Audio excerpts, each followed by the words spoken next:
Hello everyone, welcome to today's US Open live webinar.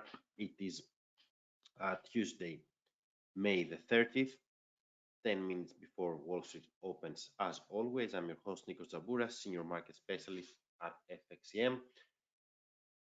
We had a thrilling past week and the new one started a bit slow, I would say, amidst the holiday in the US and the UK, but things heat up over the following days.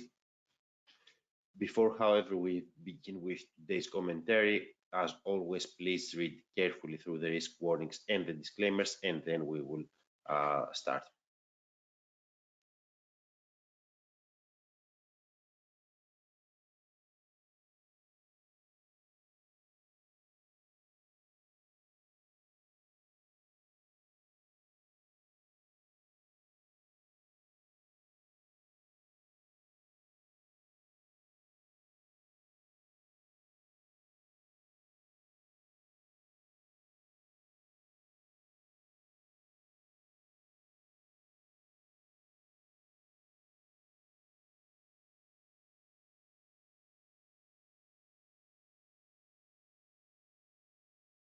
Once again, please read carefully through the risk warnings and the disclaimers, and bear in mind that anything discussed in this webinar does not constitute investment advice and should not be construed as such.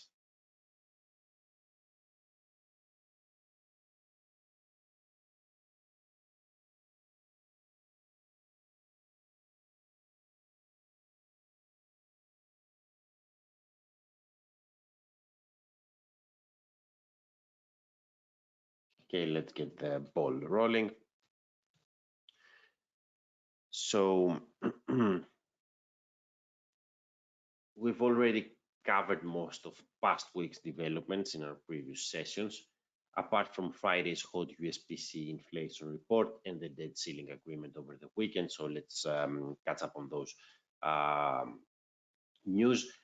So President Biden and House Speaker McCarthy reached an agreement on Saturday over the debt ceiling, while Secretary Yellen pushed back the estimated deadline to June 5 from as early as June, the deadline after which the government is expected to be unable to fulfill all of its obligations. Now, of course, this agreement that we talked about needs to go through Congress, and this new X date gives them time to do that, but a successful passage should not be is not a foregone conclusion, because it has definitely things in it that both Republicans and Democrats won't like.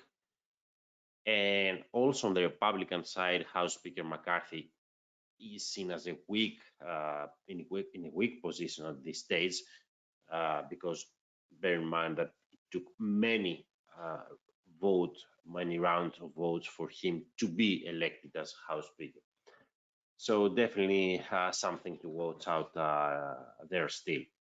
Now on the inflation front, core PCE, the Fed's preferred measure of inflation, rose to 4.6% year over year in April. As Friday's data showed, and more to it, the headline figure accelerated 4.4% year over year, and that is perhaps even more important because it stopped the declining streak since that has been going on for almost a year now.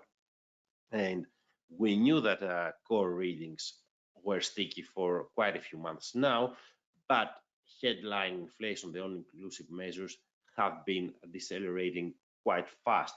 So that is an interesting development. Now, this hot report enhanced the hawkish repricing around the Fed's policy path, which has been going on for several days now and for which we have commented extensively. And now CME's Fed Watch tool assigns the highest probabilities to one more hike in June that will bring rates to 5.5%, and rates standing a little lower at 5.25% by the end of the year. Now, we have Euro USD on our screen. It had another losing week exactly due to this hawkish shift in expectations around the Fed, and tested the pivotal 200 days exponential moving average here. But we need to remember that this, so let me actually, before I say how this key technical indicator could support the pair, let me just say that given this test and given this slide that we have seen in the common currency, there is now scope for more weakness towards the 2023 lows at 1.0515, 1.0481. However, we're still cautious for sustained weakness at this region below the 200 days EMA, since the ECB is still expected to deliver more hikes this year. Furthermore, the pair already bounced off this level of this moving average, which had also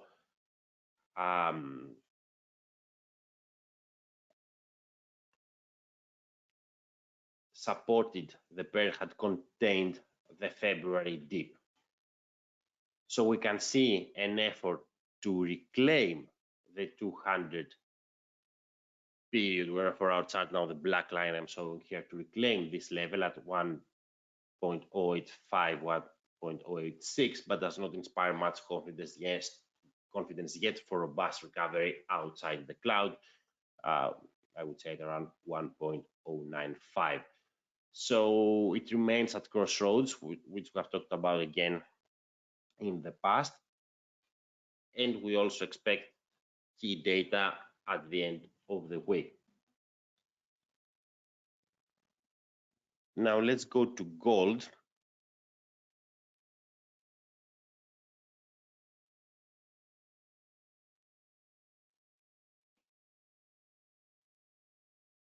Which also bounces today, as we're seeing pressure on the dollar as US traders return to their desks.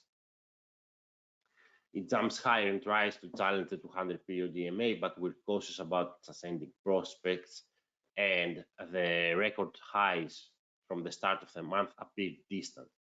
The precious metal may have a hard time avoiding a losing month. It's currently in negative territory despite today's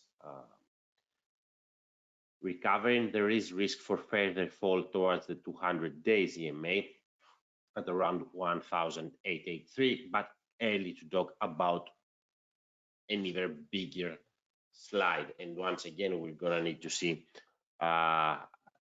what goes on with the debt ceiling. If there is a negative surprise there, the precious metal could potentially benefit from risk of flows. And as we're 2 minutes before the US session begins, let's head to the Nasdaq, to NAS 100, the tech-heavy index. Which is having another blockbuster month of debt ceiling optimism, and of course the momentum provided by NVIDIA's AI-powered surge, which we talked about on Thursday. Now this brings the 15,274 resistance in the spotlight, but there is still quite some distance until that level, and the truth is that the advance is stretched at this stage, and fresh impetus and potentially even a correction will be needed to reach those levels. As I said, the move is stretched, so I could see a pullback back to 14,000, and even month-end close could potentially point towards a pullback. But a strong catalyst would be required for further losses that could challenge the 200 days EMA at around 13,450, and of course after that the pair is the index is well protected. In any case, the tech-heavy index is in a bull run at this point, and is not stopping by the Fed hawkish repricing. But of course, we're gonna have to see how this things play out in the near future. That's pretty much it in regards to the technicals. Now, what's ahead? We expect China PMIs on Wednesday. Manufacturing activity had contracted in April, was one of the indicators that had cast doubts over the economic recovery. So I will be looking at those data carefully. And of course, we expect PMIs from Europe, UK, and US on Thursday. Now, headline inflation had we also expect on Thursday Eurozone CPI, preliminary CPI. Headline inflation had picked up to 7% in April and core eased marginally to 5.6%. The ECB had hinted to more hikes ahead in order to bring it back to the 2% target. Of course, the debt ceiling remains in focus as we expect the Congress to vote on it. And of course, any central bank commentary will remain in the spotlight. That's it for me. Thank you for joining me, and we'll talk again on Thursday.